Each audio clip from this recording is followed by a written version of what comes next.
എല്ലാം ഓക്കെ. അവന്മാരവിടെ നിന്ന് ആദ്യം ഓപ്പറേഷൻ തുടങ്ങും. പുറകെ ഞാനെത്തും. അതാണ് ഇപ്പോഴത്തെ പ്ലാൻ. ആ കൊള്ളാം. ഈ പ്ലാൻ എന്തായാലും വർക്കൗട്ട് ആവും അല്ലേ ആന്റി? നടന്നാൽ മതിയായിരുന്നു. എന്നാലും നീ സൂക്ഷിക്കണം മുരുക.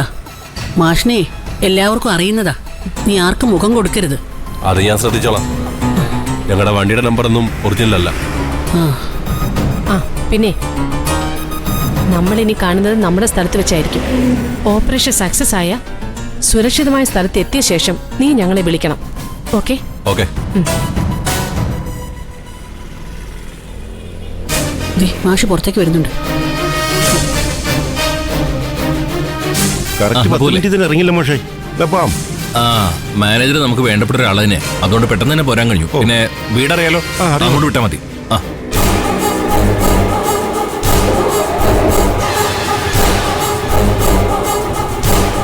നീ ഓട്ടോ എടുത്ത് പോകുന്നുണ്ട്. നീ വേഗം ചെല്ല്. പൊക്കോ പൊക്കോ.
എടാ മുരുകൻ പറഞ്ഞാണോ ഓട്ടോയിൽ പോകുന്നത്? വേഗം പോകാം.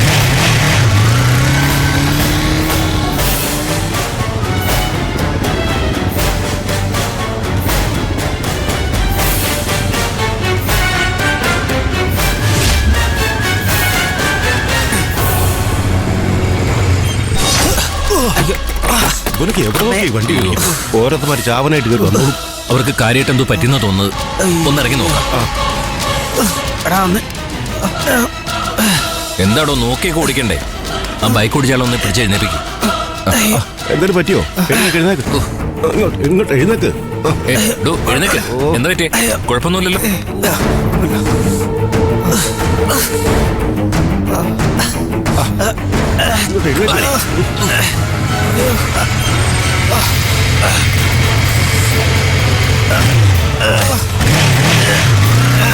അയ്യോ, എന്റെ ബാഗ്. ഹലോ ഇടും.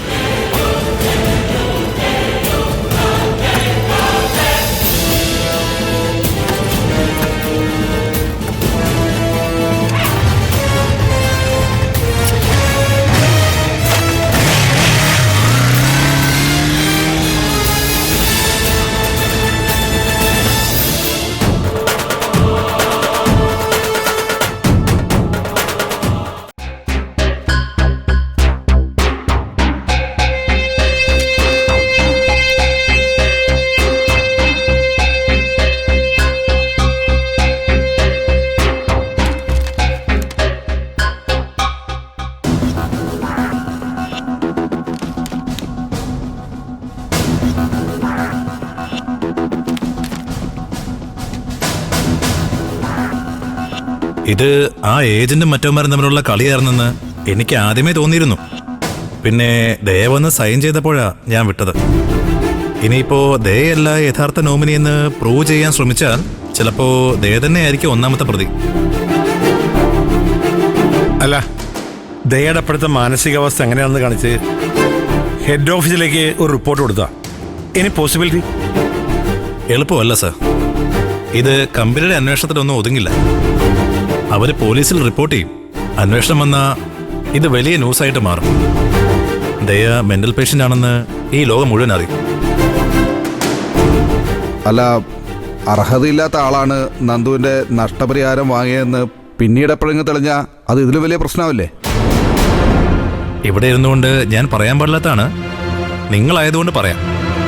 യഥാർത്ഥ അവകാശി ഒറിജിനൽ ഡോക്യുമെന്റ്സുമായിട്ട് വന്നെങ്കിലല്ലാതെ ഇതൊന്നും ഒരിക്കലും തെളിയിക്കാൻ പറ്റില്ല. പിന്നെ എൻ്റെ അഭിപ്രായം, ഇങ്ങനെ ഒരു കാര്യവുമായി ഒരിക്കലും കമ്പനിയെ സമീപിക്കാതിരിക്കുന്നതാണ് നല്ലത്. അതല്ല, നിങ്ങൾക്കിത് ക്ലിയർ ചെയ്തേ പറ്റൂന്നാണെങ്കിൽ ആദ്യം നല്ലൊരു അഡ്വക്കേറ്റിനെ കണ്ട് നിയമോപദേശം തേടണം. ശരി ഗോപ, ഞങ്ങൾ എന്തായാലും പെട്ടെന്നൊരു തീരുമാനം എടുക്കില്ല. എല്ലാ വശങ്ങളും ആലോചിച്ചിട്ട് തീരുമാനിക്കും. എന്തായാലും ഇത്രയും വിവരങ്ങൾ തന്നതിന് വളരെ നന്ദി. തീരുമാനം എന്താണെങ്കിലും എന്നെ ഒന്ന് അറിയിക്കണേ സാർ. Of course. എന്നാ ഞങ്ങൾ ഇറങ്ങണ്ടേ? ഓക്കെ. ശരി സാർ. ശരി. ശരി എന്നാ.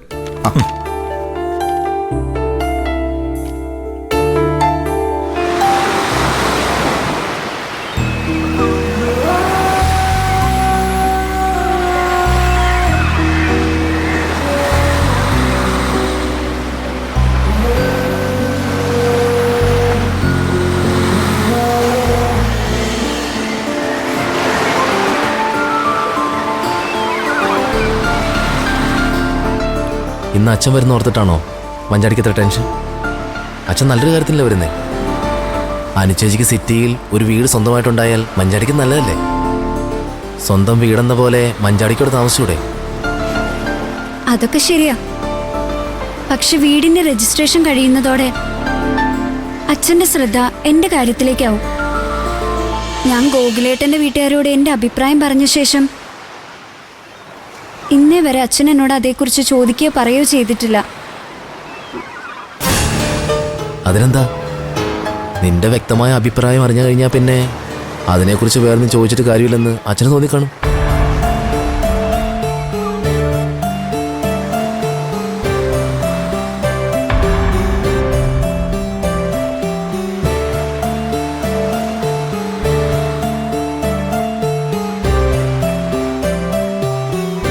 മാത്രമല്ല, ഗോകുലും അവൻ്റെ വീട്ടുകാരും എതിർപ്പൊന്നും കൂടാതെ പിന്മാറുകയും ചെയ്തല്ലോ.